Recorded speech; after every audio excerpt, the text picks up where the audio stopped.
नमस्ते दोस्तों। आज के इस एक्सप्लेनर में हम एक कमाल के सफर पर निकलने वाले हैं। बात होगी रेल ट्रांसपोर्ट के इस शानदार इतिहास की। पुरानी लकड़ी की पटरियों से लेकर आज की हवा में तैरने वाली मॉडर्न मैग्नेटिक ट्रेन्स तक ये पूरी कहानी सच में बेहद दिलचस्प है। तो चलिए बिना किसी देरी के शुरू करते हैं। सबसे पहले एक मजेदार सवाल। जरा सोचिए, घोड़ों से जुड़ी एक चालाक मार्केटिंग ट्रिक भला मॉडर्न इंजनों के लिए एक स्टैंडर्ड मेजरमेंट यानी हॉर्स पावर कैसे बन सकती है? दरअसल जेम्स वॉट को अपने बनाए स्टीम इंजन मिल मालिकों को बेचने थे और उन्हें कुछ ऐसा सोचना था जिसे आम लोग आसानी से समझ सकें। ये पूरी कहानी बहुत ही रोचक है।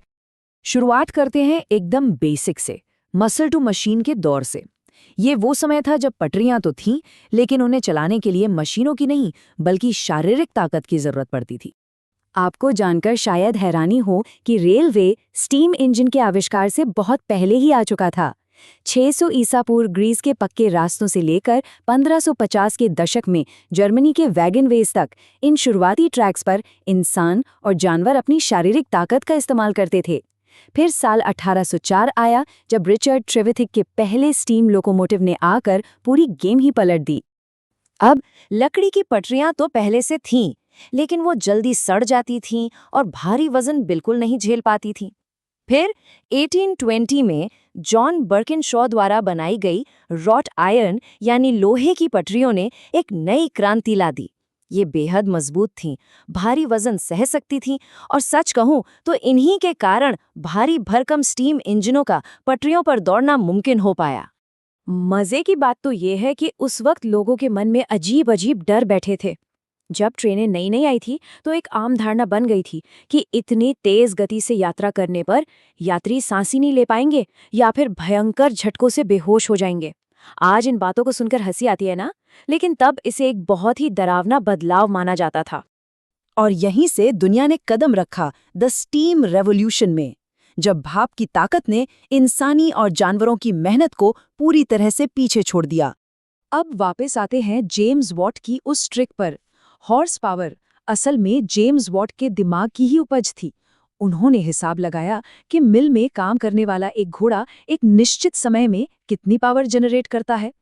इस सिंपल सी तुलना ने आम लोगों और मिल मालिकों को स्टीम इंजन की ताकत चुटकियों में समझा दी और ये टर्म हमेशा के लिए मशहूर हो गया।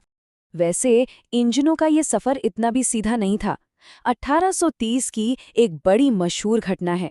पीटर कूपर के टॉम थम स्टीम इंजन और एक असली घोड़े के बीच एक ऐतिहासिक रेस हो गई। यकीन मानिए, इंजन रेस में आगे चल रहा था, लेकिन अचानक उसका एक लेदर बेल्ट टूट गया और रेस आखिरकार एक घोड़े ने ही जीत ली। फिर एंट्री होती है father of the railways, George Stephenson की। उनके मशहूर इंजन रॉकेट का 022 व्हील अरेंजमेंट इंजीनियरिंग का एक बेजोड़ नमूना था। इसमें आगे लकड़ी के पहिए लगे थे जो बाहरी सिलेंडरों से चलते थे। इसी लाजवाब डिजाइन वाले इंजन ने ऐतिहासिक रेनहिल ट्रायल्स जीते और साबित कर दिया कि भविष्य स्टीम इंजनों का ही है। पर यह सब इतना जरूरी क्यों है? इसे ऐसे समझिए, 1830 में लिवरपूल और मैनचेस्टर रेलवे ने कमाल ही कर दिया। जिस नहर के सफर में पहले पूरे 12 घंटे लगते थे, ट्रेन ने उसे घटाकर सिर्फ 1 घंटा 46 मिनट कर दिया। इस एक बदलाव ने समय, दूरी और व्यापार की पूरी परिभाषा ही बदलकर रख दी। जब समय बचने लगा तो दूरियां मिटने लगी। इस तरह रेलवे ने दुनिया को जोड़ना शुरू किया और देखते ही देखते इसने राष्ट्रों और साम्राज्यों को एक नया आकार दे दिया। जरा अमेरिका के इन आंकड़ों पर गौर कीजिए। 1830 में जहां सिर्फ 40 मील के करीब रेलवे लाइन थी, वो 1860 में 28,000 और 1890 तक बढ़कर 1,63,000 मील से भी ज्यादा हो गई।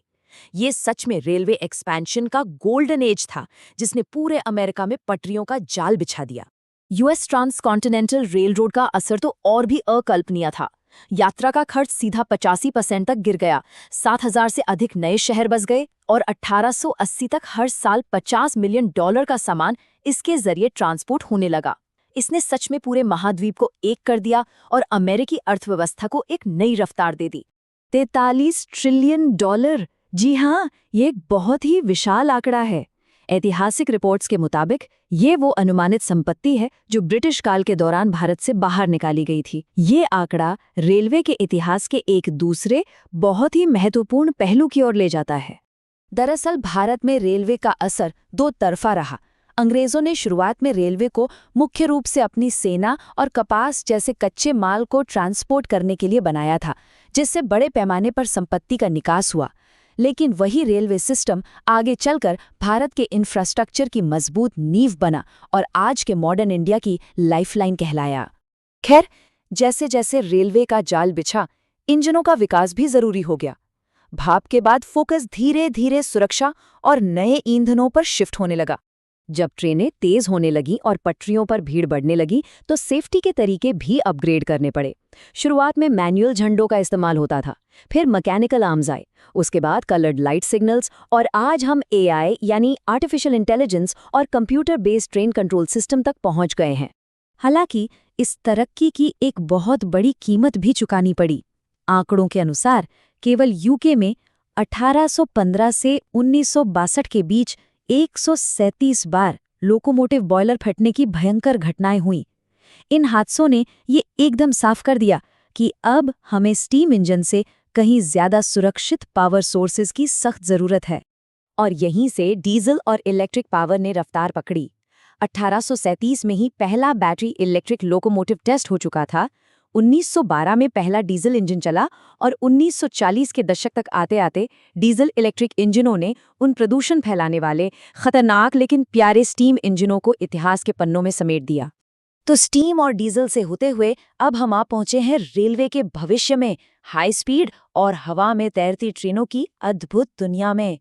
1964 में जापान ने अपनी तोकाइदो शिनकानसेन, जिसे हम बुलेट ट्रेन के नाम से जानते हैं, लॉन्च करके दुनिया को हैरत में डाल दिया। 300 किलोमीटर प्रति घंटे से ज्यादा की स्पीड से दौड़ती इस ट्रेन ने ट्रांसपोर्ट में एक नई क्रांति ला दी, जिससे छोटी दूरी की उड़ानों पर लोगों की निर्भरता काफी कम हो गई। और अब तो बात इससे भी आगे निकल चुकी है। कभी मैग्लेव के बारे में सुना है? Magnetic levitation. पुराने भारी लोहे के पहिए और स्टीम सिलेंडरों को पूरी तरह भूल जाइए। ये advance train super conducting magnets का इस्तेमाल करके पटरियों के थोड़ा ऊपर हवा में तैरती है। पहिए ही नहीं है तो घर्षण या फ्रिक्शन का तो सवाल ही नहीं उठता। जरा इस स्पीड की कल्पना कीजिए, 431 किलोमीटर प्रति घंटा। ये शंघाई मैग्लेव ट्रेन की टॉप स्पीड है। ये नंबर मॉडर्न रेल ट्रांसपोर्ट के विकास का सबसे चरम बिंदु है।